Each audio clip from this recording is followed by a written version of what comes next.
अस्सलाम वालेकुम Nadreen, programme दूसरा रुख में खुशामदीद। मैं हूं आपका मेज़बान नादिर गुरामानी। नादरीन, बलूचिस्तान में कल पेश आने वाले अफसोसनाक वाक़े के ख़िलाफ़ आज सेनेट ने मुज़म्मती करारदाद मुत्तफ़िका तौर पर मंजूर की है और इसी के साथ साथ अगर बात करें पहलगाम वाक़े के हवाले से, तो उस हवाले से भी पाकिस्तान ने आज अपना जो उस वक्त मौक़िफ़ था तहकीकात के हवाले से और जो भारत को पेशकश की गई थी, वो उस बयान का एक बार फिर जिक्र किया है। और इसी के साथ साथ ये भी कहा गया है कि अब भी जो पाकिस्तान का एक पहले मौक़िफ़ था अमन अमान के हवाले से, ख़ास तौर पर अमन के हवाले से, तो उस बयान को एक बार फिर जो है वो दोहराया गया है। इसी के साथ साथ अगर हम बात करें तो जो इस वक्त बजट के हवाले से चीज़ें सामने आ रही हैं, आज जो फैसल वाडा साहब ने भी तजावीज़ दी हैं सेनेट के अंदर, और इस वक्त सबकी नज़रें जो है वो बजट की तरफ भी हैं कि इस बजट में आवाम को किस हद तक जो है वो हुकूमत रिलीफ देने जा रही है। आज IMF वफ़द ने भी वज़ीर आज़म से मुलाकात की है। इसी के साथ साथ अगर हम मखसूस नशिस्तों का जिक्र करें तो मखसूस नशिस्तों के हवाले से जो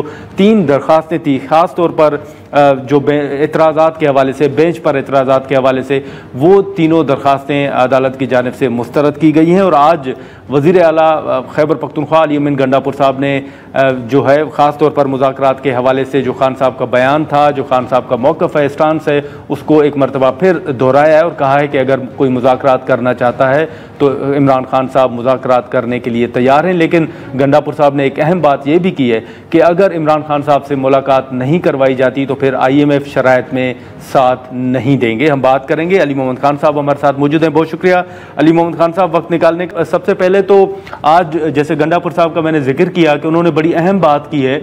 हमने मुसलसल देखा है कि आपके अडयाला जेल के बाहर एहतजाज भी हैं, वहाँ पर गिरफ्तारियाँ भी होती हैं। आपका एक मौक़िफ़ भी रहा है कि मुलाकात में के हवाले से जिस फहरिस्त में जिनके नाम होते हैं उनकी मुलाकात नहीं करवाने दी जाती, बल्कि कुछ और लोग चले जाते हैं। लेकिन आज उन्होंने बड़ी अहम बात की है और कहा है कि अगर मुलाकात ना करवाई गई तो IMF शराइत में PTI शायद साथ ना दे। आप इससे एग्री करते हैं अली मोहम्मद खान साहब? बिस्मिल्लाहिर्रहमानिर्रहीम, अल्लाहुम्मा सल्लि व सल्लिम व बारिक अला सय्यिदिना मुहम्मद रसूलुल्लाह खातमुन नबिय्यीन सल्लल्लाहु अलैहि व आलिहि व सहबिहि वसल्लम। देखें दारुल साहब, इमरान खान साहब से मुलाकात को वैसे ही मसला बना दिया गया है। मुझे नहीं समझ आती हुकूमत को किस चीज़ का डर है, और इस बात का भी कभी इम्कान है कि हुकूमत इसमें वाहिद फैसला साज नहीं है, और भी जो ताकतवर हल्के हैं उनका भी उसमें एक रोल है, बार बार जिसकी तरफ जनाब इमरान खान साहब भी इशारा करते हैं। ताज़ा मिसाल उसकी ये है कि परसों मैं खुद गया और रास्ते में जो है वो रोक लिया गया, मुलाकात नहीं करने दी गई, हालांकि मैं पार्लियामेंटेरियन के साथ साथ लॉयर भी हूँ। और जेल के अंदर मुलाकात तो आप इजाजत दें या ना दें, लेकिन रोड पे तो आप रोक ही नहीं सकते कि आप इस रोड से ही ना गुजरे अडयाला जाते हुए, तो वहां रोका गया। सही। और बावजूद इसके कि जो खान साहब से मुलाकात है उसके लिए हाई कोर्ट के जो चीफ जस्टिस हैं, इससे बड़ा तो ओहदा नहीं है इस्लामाबाद की जुडिशरी में। सुप्रीम कोर्ट के चीफ जस्टिस के पास जाएं क्या करें? उनका ऑर्डर भी मुझे मिला हुआ है, रोका गया। 6 months 6 महीनों से मैं वाहिद हूं जिसको बिल्कुल ही नहीं मिलने दिया जा रहा। किसी की कोई ना कोई मुलाकात करा दी जाती है, कोई किसी को कह देता है, कोई अदालत व्हाटएवर। अभी कल फिर केस था तो शाखाने का, मैं फिर गया। मैं एज लॉयर जाता था, लॉयर्स को इजाजत होती है प्रोसीडिंग में बैठने की, और मुझे सिर्फ इजाजत ऐसे नहीं थी कि मैं लॉयर हूं, chief justice Islamabad high court का ऑर्डर मौजूद है। कल फिर मुझे रोका गया। मैं ये सवाल रखने का क्या हक नहीं रखता कि क्या वजह है? कुछ तो ऐसे ब्लू आइड हैं जो तकरीबन हर मुलाकात में जेल इंतजामिया उनको छोड़ देती है। अब तो सवाल बनता है ना, और जो हमारी लिस्ट होती है उस लिस्ट से आउट लोगों को कर देते हैं। मतलब हमने जो नाम भेजे, जैसा अभी परसों मैं गया था, बैरिस्टर गौहर ने मुझे खुद रिक्वेस्ट की थी कि आप आओ, आपने लाजमन आना है। मैं कहा यार देखो वहां वैसी दलील करेंगे, नाम भी नहीं होगा। उन्होंने कहा नहीं तुम आओ। मैं आया, that's what happened. But any how, जो आज उसने बात की है वज़ीर आला अली अमीन खान, तो उसे इसी कड़वाहट में बात की है ना, इसी दुख में बात की। यार मैं आपके सूबे पख्तूनख्वा का वज़ीर आला हूँ, रोज शहादतें उठा रहा हूँ, मेरा सूबा लड़ रहा है, मर रहा है, और आज से नहीं 40 साल से अपने ईंधन में झोंका हुआ है दहशत गर्दी का, पता नहीं क्या क्या यहाँ पे हो रहा है। और उसकी नतीजा ये है कि हमने देखें इस वक्त एक बहुत बड़ी अपॉर्चुनिटी है मौजूदा रजीम के पास, और जब मैं रजीम की बात करता हूं तो उसमें सब आ जाते हैं, हुकूमत और बाकी जिम्मेदार लोग भी, कि ये जो पिछले 2.5-3 साल से जो सारा कुछ रजीम चेंज के बाद, जो हमारी हुकूमत गिराने के बाद हुआ, खासकर 9 मई के बाद जो तलखियां हैं, नफरतें हैं, इस तरह भी जो कौम खड़ी हुई, इमरान खान साहब ने अडियाला से सपोर्ट किया, मोदी का नाम लेके ललकारा, पाक फौज अफवाज सबको हमने दिलो जान से सपोर्ट किया। वो कुर्बतें जो है वो जो नफरतें थी वो कुर्बतों में बदलने का इम्कान शुरू हो गया। इस वक्त अगर आप माजी की रविश को बरकरार रखेंगे तो उसका नुकसान ये होगा कि जो फजा बनी है वो मुक्तदर होगी, खराब हो जाएगी। समझ में आता है कि पंजाब हुकूमत ये करे, मरकजी हुकूमत करे, लेकिन एस्टैब्लिशमेंट जिनके नीचे इनका मैं समझता हूँ बड़ा रोल है, ये बड़ा जाहिर है, ये जो हुकूमत आई है तो ऐसे तो नहीं सारा कुछ हो गया। तो एस्टैब्लिशमेंट इमरान खान साहब से मुलाकात और इन चीजों को जरूर यकीनी बनाए, उसमें उनका किरदार होना चाहिए। क्योंकि देखें अभी पंजाब हुकूमत में मरियम नवाज साहबा का एक बयान मोदी के खिलाफ नहीं आया जंग के दौरान, मियां साहब का एक बयान नहीं आया जंग के दौरान, इवन वजीर आजम शहबाज शरीफ ने जंग के दौरान मोदी का नाम नहीं लिया था।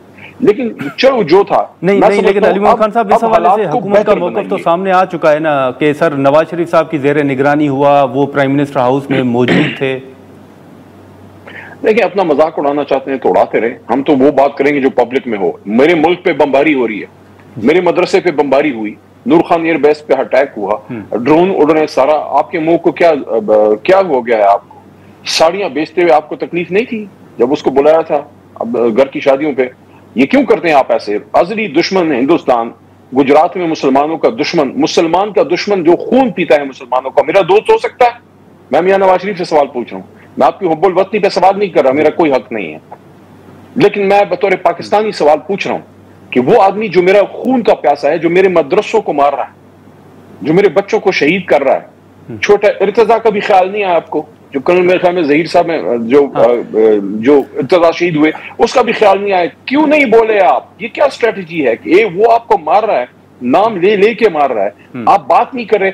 इस फजा में जब इमरान खान ने आपको सपोर्ट किया है, एस्टैब्लिशमेंट पे भी बात क्लियर हो गई है कि जब मुश्किल वक्त आता है पाकिस्तान के साथ यही खड़े होते हैं। इसीलिए तो DGISPR ने फिर डिजिटल वॉरियर कहा इनको, हमारे जो सोशल मीडिया वर्कर हैं। हाँ लेकिन अली मोहम्मद खान साहब, अब जो ब्लू आइड का जैसे आपने जिक्र किया, अब वो जो लोग चले जाते हैं खान साहब से मुलाकातें करते हैं, वो तो सर पार्टी के रहनुमा भी उसमें शामिल होते हैं, आपको मालूम है। तो क्या हम ये कह सकते हैं कि पार्टी के अंदर कुछ लोग हैं जो एस्टेब्लिशमेंट है या इंतजामिया है उनके ब्लू आइड हैं, जैसे आपने जिक्र किया? हर कोई अपने अपने गिरबान में झांक ले। एक आदमी को 6 महीने से नहीं मिलने दिया जा रहा तो कोई तो वजह होगी, कोई तो ऐसी बात उसने की होगी जिससे मौजूदा रेजीम परेशान है या तकलीफ में। हाँ, 26 नवंबर के बाद मैंने एक सख्त स्पीच की थी, यस की थी, ओन करता हूं। हमारे जब पार्लियामेंटेरियंस को उठाया गया पार्लियामेंट से, उसके बाद मैंने एक स्पीच की थी, यस ओन करता हूं। जब पहली बार ये असेंबली पास हुई, इलेक्ट होकर आ गई, मैंने एक सख्त स्पीच की थी, उसको मैं ओन करता हूं, यस मैं करता हूं। क्योंकि मैं इस सवाल करने में हक बजानिब हूं कि जब हम पाकिस्तान को बनाने का दावा करते हैं, हमने स्टैंड लिया, हमने उम्मत मुस्लिमा को इकट्ठा किया, दहशतगर्दी के खिलाफ स्टैंड लिया, हमने पाक फौज को, अपने मुल्क को, खत्म नबूवत सल्लल्लाहु अलैहि वसल्लम को किसी चीज पे हर्फ नहीं आने दिया, पाकिस्तान के दिफा सलामती पे, नजरियाती असास पे, दो कौमी नजरिए पे। उसके बाद जो हम लोगों के साथ हुआ, खासकर वो जनरेशन, ये तो इमरान खान साहब ने जो जनरेशन खड़ी की है वो तो पाकिस्तान सबसे लारी परचम से मोहब्बत पे खड़ी की है। वो तो इमरान खान और पाकिस्तान को एक चीज और एक ट्वीट इमरान खान के लिए करते थे, 2 ट्वीटें वो उस वक्त आर्मी चीफ या एस्टेब्लिशमेंट या फौज को दिफा के लिए करते थे। आपकी फ्रंट लाइन फोर्स है आपकी social media team Imran Khan की, पाकिस्तान की, पाक फौज की। क्यों ऐसा किया गया कि उन मुहब्बे वतन बच्चों को दहशतगर्द कहा गया, उन मुहब्बे वतन बच्चों को जेल में डाला गया? ये सवाल तो अली मोहम्मद उठाता रहेगा, ये तो मेरा काम है। हाँ नहीं, लेकिन अली मोहम्मद खान साहब, फिर वो जो गंडापुर साहब का हमने जिक्र किया, अब अगर PTI साथ ना दे IMF शराइत पर, तो सर ये तो फिर IMF आगे तो फिर नहीं बढ़ सकेंगे। बजट आने वाला है तो फिर आप नहीं समझते कि एक बुरान पैदा हो जाएगा? क्या पाकिस्तान सिर्फ गंडापुर और अली का है, अली मोहम्मद या अली अमीन का है या इमरान खान का? इनका नहीं, सारी कुर्बानी हमने देनी है। ये ताली 2 हाथों से बचती है, 1 हाथ से नहीं। हमने इतना सपोर्ट किया है, हमने स्टैंड लिया है और किसी पे एहसान नहीं किया, अपने मुल्क का कर्ज उतार रहे हैं, तो फिर ये इतनी बड़ी कोई डिमांड है? मैं तो कहता हूं मुलाकात तो बच्चों वाली बातें हैं। इमरान खान की रिलीज की बात करें कि इमरान खान को रिलीज करें वरना हम नहीं चलते आपके साथ, ये क्या बात है? मैं कहता हूं गंडापुर साहब ने थोड़ी हल्की बात, मजबूत बात करें, इमरान खान को निकाले बाहर, कोई दहशतगर्द है? इमरान खान तो पाकिस्तान की बका की जमानत है, वो तो आपकी इंश्योरेंस पॉलिसी है पाकिस्तान की बका सलामती की। एक आदमी है जो आपकी पूरी उम्मत मुस्लिमा को इकट्ठा कर रहा है, इकट्ठा कर सकता है, उससे काम लो खुदा के बंदे, दूसरा नहीं मिलेगा आपको इमरान खान। जब आप पे मुश्किल वक्त आया, आपका जो है ना बहुत ब्लू आइड नवाज शरीफ खामोश था, ही वाज मम, He was not saying a word against the enemy of Pakistan. This was this Imran Khan जिसको जेल में डाला है, अंदर से मोदी को नाम लेने के ललकार रहा है। मैं कहता हूं गंडापुर साहब को सिर्फ मुलाकात नहीं, उनको रिहाई का मुतालबा करना चाहिए, वरना फिर सख्त नताइज के लिए तैयार रहें साहब। और वो सख्त नताइज क्या होंगे अलीमन खान साहब? वो सख्त नताइज ये होंगे कि हम बतौर रियासती एक इकाई के हम इमरान खान साहब की रिहाई के लिए और आईन और कानून की बालादस्ती के लिए अपना किरदार अदा करेंगे। अच्छा ठीक है, लेकिन अब जो एक तनकीद हो रही है पाकिस्तान तहरीक इंसाफ के ऊपर, अली मोहम्मद खान साहब आपका मौलाना साहब के हवाले से जो बयान है वो भी यकीनन आपकी नज़र से गुजरा होगा। उन्होंने कहा था कि एक ऐसी जमात जिसके पास इख्तियारात नहीं है या यकसुई नहीं है, उनके साथ इत्तेहाद कैसे हो। इसी तरह अब कुछ बयानात ये आ रहे हैं कि खान साहब इस वक्त इस्टेब्लिशमेंट के साथ मुज़ाकरात के लिए तैयार हो गए हैं। फिर एक बयान आता है वो जो बादशाह सलामत के हवाले से वो बात करते हैं कि उनको ये भी ओहदा ले लेना चाहिए, ये भी नाम ले लेना चाहिए। तो ये फिर यकसुई के हवाले से आपको भी लगता है कि कोई कंफ्यूजन है कि खान साहब एक बात करते हैं कि मैं बात करने के लिए भी तैयार हूं, दूसरी तरफ फिर वो बादशाह के हवाले से भी बात कर लेते हैं? ये मौलाना साहब के साथ बात आगे चल सकती है, समझदार आदमी है मौलाना साहब और सियासी एक ज़ीरक इंसान है। मैं समझता हूं कि इमरान खान साहब उनके बीच में मौजूदा सियासी हालात को तो एक तरफ रखें, वो तो बड़ी वक्ती चीजें हैं। जो बड़ा गोल है दोनों का एक है। इमरान खान साहब मदीना की रियासत, इमरान खान साहब की जो विजन है कि वो हुजूर सल्लल्लाहु अलैहि वसल्लम के अपने आप को गुलाम समझते हैं, मदीना पैदल पांव उतरते हैं और उससे हसना और सुन्नत रसूल सल्लल्लाहु अलैहि वसल्लम की बात करते हैं, फिर रहमतुल आलमीन अथॉरिटी बनाते हैं। दूसरी तरफ मौलाना साहब भी दीन की बात करते हैं। तो दोनों में काफी चीजें मुश्तरक हैं। मैं समझता हूँ कि काम किया जाए संजीदगी और यकसुई से, दोनों को साथ किया जा सकता है। जहां तक दूसरी बात है, देखें फिर वही कहूंगा, ताली दो हाथ से बचती है। एक आदमी आपके साथ खड़ा हो रहा है, देखें इस चीज को, 650 दिनों से साबिक वजीर आजम को आपने जेल में डाला हुआ है और उसके बावजूद अब आप पे मुश्किल वक्त आता है, मुल्क पे मुश्किल वक्त आता है, हमारी सिपाह पे, हमारे शहीदों की चीजें आती हैं, कुर्बानियों का वक्त आता है। वो अंदर से क्या आवाज करता है? वो कहता है, मोदी को ललकारता है। परसों भी जब आप पॉलीग्राफिक टेस्ट कर रहे थे साबिक वजीर आजम का, शर्म की बात है, वो तब भी क्या कह रहा था कि मोदी से खबरदार रहें, उस पर ट्रस्ट ना करें, पाकिस्तान की दिफा की सोच रखता है। तो जब आप उसके साथ इतना कुछ होने के बावजूद हुकूमत एतराजात उठा रही है ना कि खान साहब मुसलसल वो टेस्ट की इजाजत नहीं दे रहे, ताउन नहीं कर रहे। लेकिन ये तो किसी भी सियासतदान की तज़हीक है, वो शख्स की नहीं, उस लाखों करोड़ों वोटर्स की तज़हीक है जो वो लोग ये करते हैं। ये एक सोच है, जो सोच एक सिविलियन लीडरशिप को ब्लडी सिविलियन कहती है। सब नहीं, लेकिन कुछ लोग उस तरफ ये सोच जरूर रखते हैं। वो सोच ठीक नहीं है, उसकी इस्लाह होनी चाहिए। मैं तो समझता हूँ कि इस मामले पे हुकूमत के जो सियासी लोग हैं उनको भी सपोर्ट करना चाहिए इमरान खान साहब का, क्योंकि पॉलीग्राफिक टेस्ट तो मुल्क दुश्मनों के होते हैं, दहशत गर्दों के होते हैं, अगवाकारों के होते हैं, कातलों के होते हैं, मुल्क के लीडरान के नहीं होते। और याद रखिए, लीडरशिप की तज़हीक आज हमें कल आप होंगे, ऐसा ना कीजिए। माजी में भुट्टो साहब के साथ हुआ, मियां साहब के साथ खुद का हुआ और अब खान साहब के साथ हो रहा है। हमेशा सियासी लीडरशिप को तज़हीक का क्यों निशाना बनाया जाता है? मैं यहाँ चलते चलते एक और बात भी कर लूं। अभी मैंने कोई वीडियो मेरी नजर से गुजरी है, हमारे बड़े सख्त हरीफ हैं एमल वली खान साहब, ANP से ताल्लुक है उनका, हमारे लीडर के बारे में बहुत सख्त बातें करते हैं, हरसराई करते हैं, जो गलत है, उनको नहीं करनी चाहिए, क्योंकि बाप दादा का तरीक़ेकार नहीं था वली खान साहब का या बादशाह खान साहब का। लेकिन जो उनकी तज़हीक की गई एक सरकारी मुलाजिम की तरफ से, जो कोई एक्स आर्मी ऑफिसर भी है शायद, और वो जो अल्फाज अदा किए एमल वली खान साहब के बारे में, उसकी कंडमनेशन करता हूं। क्यों? मैं सियासी कारकुन ये समझता हूं कि किसी भी सियासी लीडरशिप की तज़हीक, और वो भी पार्लियामेंट के अंदर जाके, ये क्या बात हुई? किसी इंसान की नहीं होनी चाहिए, चाहे जाए कि एक लीडर की। हालांकि वो हमारी कितनी तज़हीक हमारी लीडरशिप की करते हैं, लेकिन मैं कहता हूं कि इस मामले पे हम लेकिन अलीमोहम्मद खान साहब सर ये बताइएगा, एक सोच है, बिल्कुल सोच के सिविलियन लीडरशिप को, सिविलियन लीडरशिप की इज्जत कम करने की कोशिश की जाती है। देखें, मुल्क आपको किसने बना के दिया? कायद आज़म मोहम्मद अली जिन्ना ने। वो एक सियासतदान था। आपके मुल्क को जब एटमी टेक्नोलॉजी आई, किसके दौर में आई? वो एक सियासतदान था, भुट्टो था। आपके मुल्क को जब 2 दफा इस्लामिक हुकूमत को इकट्ठा किया, किसने किया? इमरान खान था। क्यों सियासतदान को गाली दी जाती है? मैं तो सियासतदान का केस लड़ूंगा, मैं तो शहीदों का भी केस लड़ता हूं, मैं तो फौज का भी लड़ता हूं, मैं तो सच बात करता हूं। तो फिर जब वक्त आता है, न इस तरफ न उस तरफ, कोई साथ खड़ा नहीं होता। क्योंकि अलामा का एक शेर है ना, अलामा का शेर है कि कहता हूं वही बात, समझता हूं जिसे हक, मैं जहर हलाहल को कभी कह न सका कंद, अपने भी खफा मुझसे हैं, बेगाने भी ना। हम सच बात करेंगे, चाहे फौज को अच्छी लगे, चाहे सियासतदान को अच्छी लगे। जो गलत बात है सबकी, हमारी कोई कमजोरी है बताइए हमें, अगर हमारी मुल्क मोहब्बत वतनी में कोई कमी है, लेकिन अलीमोहम्मद खान साहब एक चीज सर आखिरी सवाल होगा, ये बताइएगा अलीमोहम्मद खान साहब सर ये बताइएगा कि अब पीटीआई आगे कैसे बढ़ेगी? जो खान साहब एस्टेब्लिशमेंट के साथ मुज़ाकरात के लिए तैयार हुए हैं, तो बातचीत होगी या फिर आप तहरीक चलाएंगे? ऐसे बढ़ेगी, ऐसे जो मैं आपको बता रहा हूँ। आप लंबा सवाल करते देखते नहीं है मैं क्या कह रहा हूँ। ये इमरान खान ने हाथ आगे बढ़ाया है पाकिस्तान के लिए। जो जंग के दिनों में काल कोटली से इमरान खान ने एक साबिक वज़ीर आज़म का आहनी हाथ बढ़ाया आपको, और उस हाथ की ताकत से पूरी कौम आपके साथ अल्लाह के करम से खड़ी हुई। उसका हाथ पकड़ लीजिए और याद रखिए, जब आप पे मुश्किल वक्त आता है, कोई नवाज शरीफ, कोई जरदारी आपके लिए नहीं बोलता, आपके लिए फिर भी आपका अपना इमरान खान बोलता है। और अलीमोहम्मद खान साहब, अगर हाथ नहीं बढ़ाया जाता तो आपका तहरीक का फैसला इंटेक्ट है?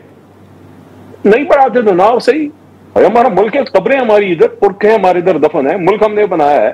जिस तरह वो अफगानी कहते थे ना नेटो वालों को कि you have watches and we have time, मैं सबको कह रहा हूं, we are Pakistanis, we are son of soils, time is on our side, nation is standing with us, nation is standing with Imran Khan.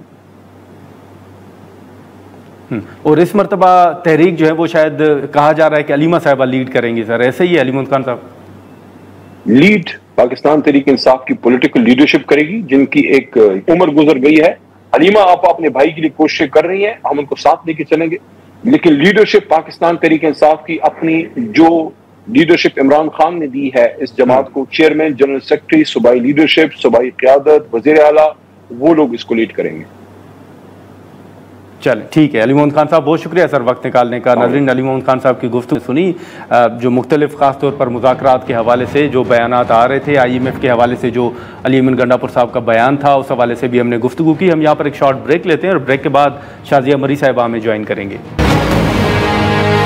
Programme में एक बार फिर खुशामदीद। नाज़रीन, अलीमोहम्मद खान साहब की गुफ्तगू आपने सुनी। अब जो हम बात कर रहे हैं, अगर ख़ास तौर पर बलूचिस्तान में जो कल अफसोसनाक वाक़या पेश आया, फिर आज जो गंडापुर साहब ने बात की है कि IMF के जो शराइत होंगी उनमें हम साथ नहीं देंगे इन केस अगर हमारी इमरान खान साहब के साथ मुलाकात नहीं करवाने दी जा रही। फिर एक तनकीद ये भी हो रही है कि PTI के अंदर यकसुई नहीं है, वो एक दिन एक बात करते हैं, दूसरे दिन दूसरी बात करते हैं। एक तरफ खान साहब कह रहे हैं कि वो मुज़ाकरात के लिए तैयार हैं, दूसरी तरफ वो बादशाह से मुतल्लिक कुछ इस तरह के तंज़िया और तनकीदी बयानात भी देते हैं। तो अब मामला जो हैं वो आगे बढ़ेंगे किस तरह, इस हवाले से हमने अलीमोहम्मद खान साहब से गुफ्तगू तो की। इस वक्त हमारे साथ मौजूद हैं पीपल्स पार्टी की सीनियर रहनुमा शाज़िया मरी साहिबा। शाज़िया साहिबा, बहुत शुक्रिया वक्त निकालने का। अभी कुछ देर पहले गंडापुर साहब ने मीडिया से गुफ्तगू की है और उसमें उन्होंने ये कहा है कि खान साहब के साथ हमारी मुलाकात नहीं करवाने दी जा रही, अगर ना करवाई गई तो फिर हम IMF शराइत के हवाले से हुकूमत का साथ नहीं देंगे। इस बयान को आप किस नज़र से देख रही हैं?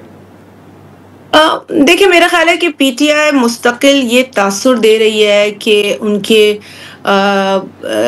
कायद से उनकी मुलाकात नहीं हो रही। हालांकि ये मुकम्मल कहानी नहीं है। हो सकता है कि किसी एक शख्स का ये एतराज़ हो कि उनकी मुलाकात नहीं हो रही, लेकिन उनके वकला से मुलाकात होती है और वो वकला जो कि पार्लियामेंट में बहैसियत मेंबर भी बैठे हैं, उनकी भी मुलाकातें होती हैं। तो अब अगर किसी की ख्वाहिश के मुताबिक किसी दिन किसी की मुलाकात ना हो तो मेरा ख्याल है भाई जेल है तो ना, अब जेल के कुछ रूल्स होंगे, कुछ कवायद होंगे। मैं इस पे तबसरा मजीद नहीं कर सकती हूँ क्योंकि यकीनी तौर पर एक मैनुअल है जेल का जिसे फॉलो किया जाता है। हालांकि जेल मैनुअल से हटकर उनके लीडर को जो मराहत हैं वो प्रोवाइड की जा रही हैं। काश इस तरह की मराहत आम कैदियों को भी फराहम की जाए, उनको भी मुयस्सर हो। काश ये जेल मैनुअल उनकी सूरत, उनके केसेस में भी वायलेट किया जाए, लेकिन इनको ख़ास तौर पर बहुत सारी चीज़ें मुहैया की गई हैं जिसमें कि बड़ी लग्जरी इनको मिल रही है। अगर आप ट्रेडमिल ले लें या वॉक करने की जगह ले लें या खाने के जो एतबार से इनकी ख़ास ग़िज़ा उनको मिल रही है। फ्रिज दरकार था, उस पर शोर मचाया गया, वो भी इनकी जो ख्वाहिश थी वो पूरी की गई। तो मेरा ये ख्याल है कि ये ज़्यादती है कि अगर आपको मराहत मिल रही है तो आप दूसरा नक्शा ना खींचे। हाँ, मुलाकात अगर किसी की किसी वक्त नहीं हुई है, उसके लिए कानूनी रास्ता, कानूनी चारागोई मौजूद है। मेरा ये ख्याल है कि वो इख्तियार करने की ज़रूरत है, लेकिन ये परसेप्शन देना, ये तासुर देना कि उनसे मुलाकात ही नहीं होती किसी की, ये मुनासिब नहीं है, क्योंकि वो मुलाकातें होती भी हैं और जो वफ़द उनसे मिल के आता है, वो फिर मीडिया से भी बात करता है, वो असेंबली के फ्लोर पर भी जो है वो उनकी कही हुई बातों को दोहराता है। तो मेरा ख्याल है कि ये प्रोपेगेंडा पीटीआई का है और वो समझते हैं कि अगर उनके साथ ये हो रहा है तो ये बहुत बुरा सलूक है, लेकिन उन्हीं के दौर में यही कायद इनके ये कहा करते थे कि एसीबी उतार दो, उनको सज़ा दो, उनकी चीखें निकालो और सी क्लास कर दो, ये सारे बयानात हैं। लेकिन मेरा ख्याल है कि ये रवैया इख्तियार उनके साथ हरगिज़ नहीं किया जा रहा और मैच्योर जमातें इस वक्त पार्लियामेंट में मौजूद हैं। पीटीआई से भी मैच्योरिटी की उम्मीद कर रहे थे हम और आज भी हम कर रहे हैं। एज अ पॉलिटिकल पार्टी हम समझते हैं कि उनके भी कारकुनान हैं और उनके भी कारकुनान को सुना जाना चाहिए, लेकिन ये झूठ नहीं फैलाना चाहिए। पीटीआई का ये एक शेवा बन चुका है, झूठ को पैकेज करना, झूठ को प्रमोट करना, झूठ को फैलाना। ये प्रोपेगेंडा की सियासत कर रहे हैं और ये प्रोपेगेंडा की सियासत जो है इसका कोई फ्यूचर नहीं है। शायद हाल में आप थोड़ा सा जो है वो पॉपुलिज्म को प्रमोट करें, हवा दें, लेकिन ये फ्यूचरिस्टिक नहीं है, ये लास्टिंग नहीं होती है प्रोपेगेंडा की पॉलिटिक्स। लेकिन शाहज़ा साहबा, जो पीटीआई का एक नैरेटिव रहा है वो एंटी इस्टेब्लिशमेंट रहा है। माजी में अगर आप देख लें, आप बखूबी जानती हैं, वो पार्लियामेंट के अंदर इनकी तकारीर हो या बाहर के मामलात हों।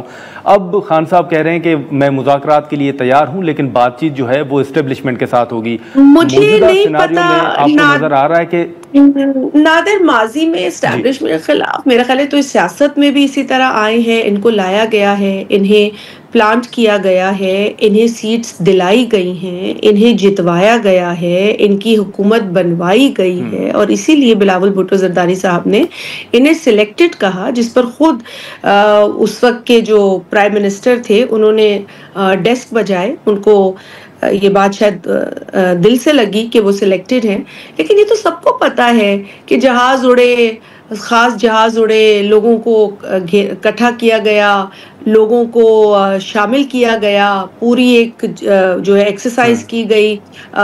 उस वक्त जो जोर ज़बरदस्ती लोगों के साथ की गई, ब्लैकमेलिंग लोगों के साथ की गई, ये जो काली विगो इनको आज नजर आती है अपने दौर में, ये काली विगो भूल गए। मतलब मैं तो काली विगो की डिबेट में पढ़ना भी नहीं चाहती, लेकिन काली विगो और ये डराना, धमकाना, थ्रेटन करना, ये सब पीटीआई जो है वो मतलब उरूज तक कर चुकी थी। और उसके बाद आपने एस्टैब्लिशमेंट का जिक्र किया तो चले ये भी याद दिला दूं आपके प्रोग्राम के तवस्सुत से कि चीफ ऑफ आर्मी स्टाफ को कौम का बाप किसने कहा था? इन्हीं के लीडर इमरान नियाजी ने कहा था ना कि वो कौम का बाप होता है। तो एस्टैब्लिशमेंट जो है जब इनकी बात मानती है और इनको वोट दिलाती है, इनको सीटें दिलाती है, इनकी हुकूमत बनवाती है और इनको कुर्सी पर बिठा देती है, तो वो एस्टैब्लिशमेंट बहुत अच्छी होती है। और जब एस्टैब्लिशमेंट पीछे हट जाती है और वो समझ जाती है कि अब भाई पॉलिटिकल पार्टीज को अपना काम करने दें और वो अपनी किए हुए चीज़ों पर जो है वो रिग्रेट भी करती है और बोलती भी है कि जी हमने ये किया और हमें ये नहीं करना चाहिए, जो कि वाकईतन कॉन्स्टिट्यूशन बड़ा क्लियर है उसके अंदर। तो फिर वो एस्टैब्लिशमेंट इन्हें बुरी लगती है। आप वो बयान चलाइए ना कि जब चीफ ऑफ आर्मी स्टाफ कौम का बाप था, कैसे बन गया भाई कौम का बाप? ये कैसे इमरान नियाजी ने बना दिया इसे कौम का बाप? वो शायद शहरियार आफरीदी साहब ने कहा था, और नहीं, वो उन्होंने भी कहा था। आप रिकॉर्ड उठा ले और अच्छा। अगर इनकी जमात का ये नैरेटिव था, तो जब इनका कोई लीडर, जब इनका लीडर एक नैरेटिव बनाता था, तो ये तोते की तरह सारे वही बोलते थे। आपसे मैं यही समझना चाह रहा हूं। दूसरी बात मैं आपसे नैब के केसेस, झूठे केसेस उस वक्त बनाए जाते थे। इनके मिनिस्टर नैब के केसेस के ऊपर प्रेस कॉन्फ्रेंसेस करते थे और उस वक्त के जो डीजी ISPR थे वो भी बैठा करते थे। तो आपने इतना ज्यादा एस्टैब्लिशमेंट को और पॉलिटिकल लोगों को इकट्ठा इमरान नियाजी के दौर में देखा है। ये तो जो उन्होंने डिससर्विस किया, पाकिस्तान के पॉलिटिकल फैब्रिक को खराब किया है, इसका खमियाजा तो भुगतना है हमें। लेकिन इसका मतलब ये तो नहीं है ना कि जब मर्जी है एस्टैब्लिशमेंट के लिए आप वाह वाह करें और जब आपका दिल करे। और आज खास तौर पे मेरा ये ख्याल है कि आर्म्ड फोर्सेस जिस तरह मेरिट पे काम कर रही हैं, हमें उनको सराहने की ज़रूरत है। अगर ये आज कहते हैं कि हमें इस्टेब्लिशमेंट से बात करनी है, तो मैं इनको फिर ये कहूँगी कि इस्टेब्लिशमेंट से आप बात करके उनको ड्रैग कर रहे हैं सियासत में। आपको बात करनी चाहिए पॉलिटिकल पार्टीज से, आपको बात करनी चाहिए पॉलिटिकल लोगों से, आपको बैठना चाहिए पार्लियामेंट में डायलॉग के लिए। आपको सब लोग कहते हैं जी बैठे बात करें, लेकिन आप कहते हैं नहीं हम इस्टेब्लिशमेंट से बात करेंगे, और फिर आप एक झूठा तासुर देते हैं कि इस्टेब्लिशमेंट से हम नहीं करेंगे। फिर असलियत यही है कि इन्होंने कभी पॉलिटिकल लोगों से बात नहीं की है, बिकॉज ये पॉलिटिकल है ही नहीं। ये लाए गए लोग हैं, बिठाए गए लोग हैं, मुसल्लत किए गए लोग हैं, और ये इनको पता ही नहीं है पॉलिटिशियन से कैसे बात करनी है। फॉर वन, इमरान नियाजी को पता नहीं है पॉलिटिकल डायलॉग कैसे किया जाता है, बिकॉज उसको जब वो क्रिकेट स्टार बना तो जनरल जिया ने बनाया, जब वो पॉलिटिक्स कर रहा था तो जनरल मुशर्रफ के पीछे लगा। जनरल मुशर्रफ का जो रेफरेंडम था उसमें कैंपेन चलाई है इमरान नियाजी ने, आपको याद है। आप माजी इतना तो दूर नहीं है और इतनी मेमोरीज तो हमारी खराब नहीं हुई हैं। तो रेफरेंडम जनरल मुशर्रफ को जितवाने में बहुत बड़ा कंट्रीब्यूशन इमरान नियाजी का था। अब फिर उसने मुशर्रफ ने जो वादे किए वो पूरे नहीं हुए, ये नाराज हो गया, वो अलग बात है। मगर आप उसकी पूरी हिस्ट्री देखिए ना, from a cricket star promoted by General Zia and then into politics, again supported by and support from Imran Niazi for General Musharraf, और उसके बाद आप आ जाएं जो बाकी टीम थी इनकी जिससे ये फैजियाब हुए। तो ये तो कोई मतलब एक ढकी छुपी बात ही नहीं है, it's out and clear, it's open. नाज़रीन, यहाँ पर एक शॉर्ट ब्रेक लेते हैं और ब्रेक के बाद यहीं से गुफ्तगू को आगे बढ़ाते हैं। प्रोग्राम में एक बार फिर खुशामदीद। शाहज़ साहब, अभी भी वो ये तनकीद तो करते हैं ना कि मौजूदा सेटअप में भी इदारों की मुदाखलत है। देखिए, इदारों की मुदाखलत पर पाकिस्तान पीपल्स पार्टी का बड़ा क्लियर मौक़िफ़ है। इदारों को अपना अपना काम करना चाहिए, आईनी हुदूद में करना चाहिए।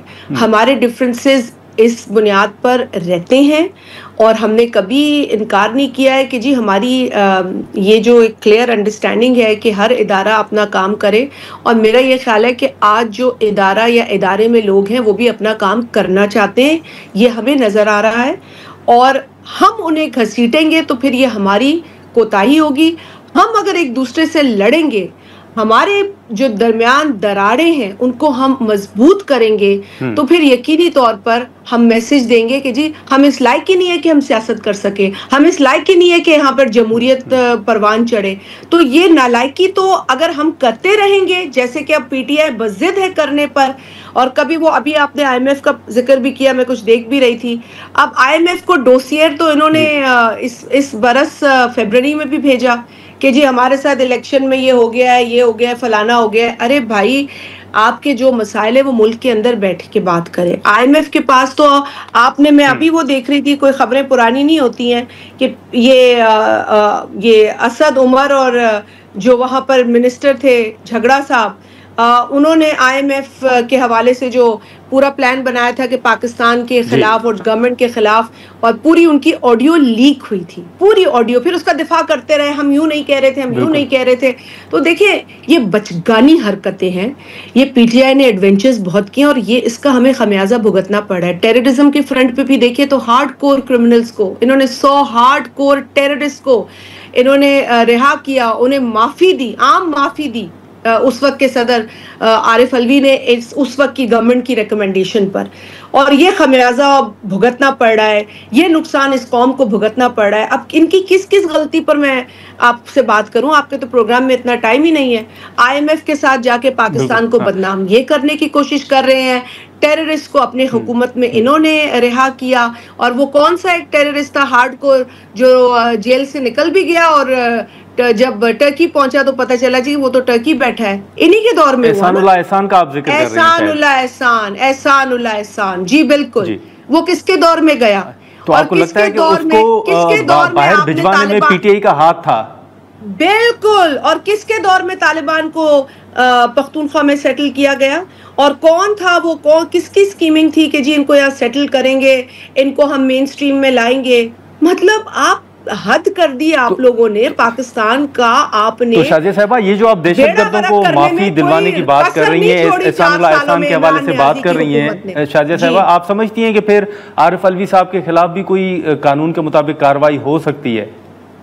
मेरा तो ख्याल है होनी चाहिए। देखिए, जिसने इस मुल्क की सिक्योरिटी को, इस मुल्क की साख को, इस मुल्क के सियासी और सोशल फैब्रिक को नुकसान पहुंचाया है, वो मुजरिम है मेरी नज़र में।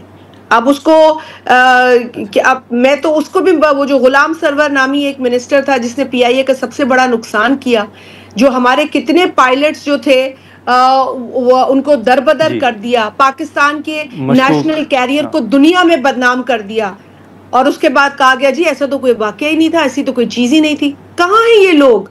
इन लोगों को लाएं कठेरे में, इनको लाना चाहिए कठेरे में। अभी तो मेरा ख्याल है ये हुकूमत लीनियंट है, ये तो नहीं कर रही उस तरह की कार्रवाइयां, लेकिन नाम आपके पास है उन लोगों के जिन्होंने इस मुल्क को नुकसान पहुंचाने की कोशिश की है। देखिए, बाहर का दुश्मन तो हमें नजर आ रहा है, लेकिन अगर अपने घर के लोग ही घर को नुकसान पहुंचाएंगे तो आप बताइए क्या वो नुकसान काबिल कबूल होगा? मेरी नजर में तो नहीं होना चाहिए। हाँ, लेकिन शाजिया साहिबा, अब जो बजट के हवाले से जिक्र हो रहा है, तो बजट के हवाले से शाजिया साहिबा आप क्या समझती हैं कि उसमें अवाम के लिए कोई, आप समझती हैं कि अवाम को रिलीफ मिलेगा? और दूसरा, जो फैसल वाडा साहब बात कर रहे हैं कि दिफाई बजट में जो है वो इजाफा होना चाहिए, इस पर क्या कमेंट करेंगी? देखिए, जो बजट के हवाले से रिलीफ है उसमें तो पीपल्स पार्टी की पूरी यही कोशिश है कि जी बजट में रिलीफ मिले। बेनज़ीर इनकम सपोर्ट प्रोग्राम जो है वो पाकिस्तान का नहीं बल्कि इस खित्ते का सबसे बड़ा सोशल प्रोटेक्शन का प्रोग्राम है। ये शुरू भी पीपल्स पार्टी के दौर में हुआ है और उसकी भी जो बजट है उसमें इजाफा हुआ है, क्योंकि इसके ज़रिए कई ख़ानदानों को जो है वो फाइनेंशियल सपोर्ट मिलती है, सोशल प्रोटेक्शन मिलती है। तो ये तो हमारी हमेशा जो है हुकूमत से डिमांड रहती है कि जी आप सोशल प्रोटेक्शन का दायरा बढ़ाएं, आप मजीद लोगों को फाइनेंशियल असिस्टेंस दें, क्योंकि महंगाई है, बेरोजगारी है और जो गरीब तरीन घराने उनको सपोर्ट की ज़रूरत है। तो एक तो वहाँ पर भी यही अंदिया दिया जा रहा है कि वहाँ भी बजट जो है वो बढ़ाया जाएगा। और इसके अलावा लोगों को जो आम जिंदगी में सहूलतें अदरवाइज नहीं मिल सकती, लेकिन कुछ रिलीफ तो मिल सकती है। और हुकूमत बेशक तनख्वाहों में इजाफा कर सकती है, ऐसे इकदाम कर सकती है कि जहाँ महंगाई का बोझ आम आवाम पे ना पड़े, प्रोग्रेसिव टैक्सेशन की तरफ जाए, रिग्रेसिव टैक्सेशन ना करें। जो लोग वैसे इनडायरेक्ट टैक्सेस दे रहे हैं उन पर मजीद बोझ ना डाला जाए, और वो लोग जो अभी तक टैक्स नेट में शामिल नहीं किए गए, टैक्स नेट के ब्रैकेट में नहीं आ रहे, उनको शामिल किया जाए। टैक्स का जो स्कोप है टैक्स नेट का उसको बढ़ाया जाए, और जो लोग टैक्स की चोरी कर रहे हैं उनको देखा जाए, उनको पकड़ा जाए। सारा बोझ जो है वो ऑलरेडी टैक्स देने वालों पर तो नहीं, आप मतलब इनडायरेक्ट टैक्स तो पूरी आवाम दे रही है ना। आप कुछ खरीदने जाते हैं, साबुन लेने जाते हैं, मोमबत्ती लेने जाते हैं, शैम्पू लेने जाते हैं, हर चीज पर आप टैक्स दे रहे हैं और वही टैक्स बढ़ता जा रहा है, वही टैक्स बढ़ रहा है। लेकिन उस तरीके से लोगों की आमदनी नहीं बढ़ती है, उस तरीके से रोजगार नहीं मिल रहा है। तो चैलेंज तो हुकूमत के लिए है, लेकिन कुछ इंडिकेटर्स जो इकोनॉमिक हैं वो बेहतर हुए हैं। और जैसे बिलावल साहब ने कहा कि अगर कुछ चीज़ अच्छी होगी हम उसकी तारीफ करेंगे, लेकिन अगर किसी चीज़ में बेहतरी लाने की ज़रूरत होगी तो हम उसकी भी निशानदेही करेंगे, और ये हम कर रहे हैं। हमारी इनके साथ अपनी जो PSDP पे आने वाले PSDP पे बातचीत है वो भी जारी है। उसका कोई खातिर खा आउटकम तो नहीं निकला जो मैं आपके साथ शेयर करूं, लेकिन मुझे उम्मीद है कि पिछले बरस के बजट में जो गलत एक्सपीरियंस हमें हुआ, बुरा एक्सपीरियंस हुआ, वो दोबारा नहीं दोहराया जाएगा। और हमारी जो इसमें सजेशंस है वो शामिल की जाएंगी। ठीक है शाजिया साहबा, बहुत शुक्रिया वक्त निकालने। नाज़रीन, शाजिया मरी साहबा की गुफ्तगू आपने सुनी। हम यहाँ पर एक शॉर्ट ब्रेक लेते हैं और ब्रेक के बाद दीगर जो इशूज़ हैं उन पर गुफ्तगू करते हैं।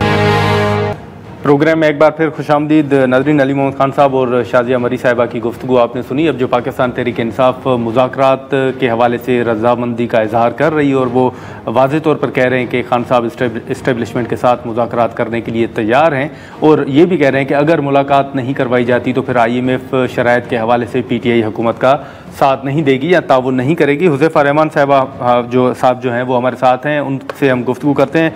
हुज़ैफ़ा साहब, ये बताइएगा कि इस वक्त हमने देखा कि सियासी इस्तेहकाम के हवाले से जो बात चल रही थी, अब उस हवाले से हुकूमत के हवाले से ये PTI बयान रख रही है कि हम तो मुज़ाकरात के लिए तैयार हैं, लेकिन अगेन वो वही बात कर रहे हैं कि हम सियासी जमातों के साथ नहीं बल्कि हम इस्टेब्लिशमेंट के साथ बात करेंगे। जी, बहुत शुक्रिया जी। एक तो मैं आपके प्रोग्राम से कबल भी कई प्रोग्रामों में ये गुज़ारिश कर चुका हूँ कि चूँकि तहरीक-ए-इंसाफ या तो वेल इन्फॉर्म्ड नहीं है या बुरी आदत पड़ी हुई है। बेसिकली ये कोई किसी पे तनकीद नहीं है, लेकिन एक फैक्चुअल बात है कि पाकिस्तान की एस्टेब्लिशमेंट तय कर चुकी है कि उसने अब किसी भी सियासी जमात, सिर्फ तहरीक-ए-इंसाफ नहीं, किसी भी सियासी जमात के साथ जो है वो पॉलिटिकल मैनेजमेंट के हवाले से जो है वो एंगेज नहीं होना। और लेकिन चूँकि माज़ी में ऐसा होता रहा है और बानी तहरीक-ए-इंसाफ 18 से 22 तक चूँकि खुद ये सारी मैनेजमेंट देखते भी रहे, करवाते भी रहे, उन्हें अभी तक वही आदत है, वो ये समझ रहे हैं कि शायद मैं कोई प्रेशर बढ़ाऊँगा फिर एस्टेब्लिशमेंट मुझसे मुज़ाकरात करेगी, हालाँकि एक्चुअल फैक्चुअल बात ऐसी नहीं है। फैक्चुअल बात ये है, एस्टेब्लिशमेंट ये समझती है कि हम पर जिस तरीके से तनकीद की गई 2022 के बाद, हमें कभी कहा गया न्यूट्रल जानवर होता है, मीर जाफ़र, मीर सादिक के अलकाबात हमें दिए गए, तो उन्होंने तय किया है कि हमने आइंदा के बाद सियासी जमातों के साथ इस किस्म की एंगेजमेंट करनी ही नहीं है, कि जो बाद में फिर वो जब हमारी मुखालफत उनसे हो जाए तो हम तनकीद शुरू कर दें।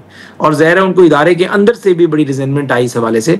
तो तहरीक-ए-इंसाफ अभी तक ये समझ रही है कि शायद जो है एस्टेब्लिशमेंट को हम बार बार कहेंगे और मुज़ाकरात करेंगे। देखें, एक बात मैं आपको बता दूं, ये ज़रूर है कि एस्टेब्लिशमेंट एक मेन स्टेक होल्डर है। पाकिस्तान चूँकि एक सिक्योरिटी स्टेट मुल्क है, यहाँ पर फ़ौज का एस्टेब्लिशमेंट का बड़ा अहम किरदार है, लेकिन मुज़ाकरात जो है तहरीक-ए-इंसाफ को हुकूमत से करने पड़ेंगे और हुकूमत की सरबराही मियां शहबाज शरीफ साहब के पास है। हाँ, ये ज़रूर हो सकता है कि अगर एस्टेब्लिशमेंट से मुतालिक कोई नुक्ता सामने आता है, 9 मई का मामला अहम है, तो ज़ाहिर है उनका रैप आ सकता है, वो अपना नुक्ते नज़र दे सकते हैं और उनको ऑन बोर्ड लिया जा सकता है। लेकिन जहाँ तक कि तहरीक-ए-इंसाफ की अपना मुतालबा है कि सिर्फ हम एस्टेब्लिशमेंट से ही मुज़ाकरात करेंगे और सियासी जमातों से हम बात ही नहीं करेंगे, चाहे वो नून है, चाहे पीपल्स पार्टी है, चाहे बाकी जमातें, तो एक तो उनका अपना जो बयानिया है सिविल एंड बालादस्ती का, रूल ऑफ लॉ का, सुपरमेसी ऑफ डेमोक्रेसी का, सुपरमेसी ऑफ पार्लियामेंट का, वो कम अज कम मैं समझता हूँ कि पिछले चंद दिनों से वो तो जमीन बोस हो गया ना। अब हमको पता चल गया कि एस्टेब्लिशमेंट पे तनकीद जो है वो सियासी किरदार महदूद करने के हवाले से नहीं थी, बल्कि एस्टेब्लिशमेंट पे तनकीद हमें दोबारा लाडला बनाने के हवाले से थी कि हमें दोबारा लाडला बना लिया जाए, हम दोबारा मंजूर नजर बना लिया जाए, दोबारा हमें चोर दरवाजे से नहीं। लेकिन अब वो कह रहे हैं कि अगर हमारी खान साहब के साथ मुलाकात आप नहीं करवाएंगे तो जो IMF की शराइत है उनमें हम आपका साथ नहीं देंगे। देखें जी, वो ये आप इस बात से अंदाजा लगा लें कि आप समेत कोई भी मुहिब वतन पाकिस्तानी हो, उसका मुझसे इख्तलाफ हो या किसी से भी हो, वो ज़ाहिर अपने हक की जंग भी लड़ेगा, इख्तलाफ की बात भी करेगा, कभी ये नहीं चाहेगा कि पाकिस्तान दिवालिया हो जाए।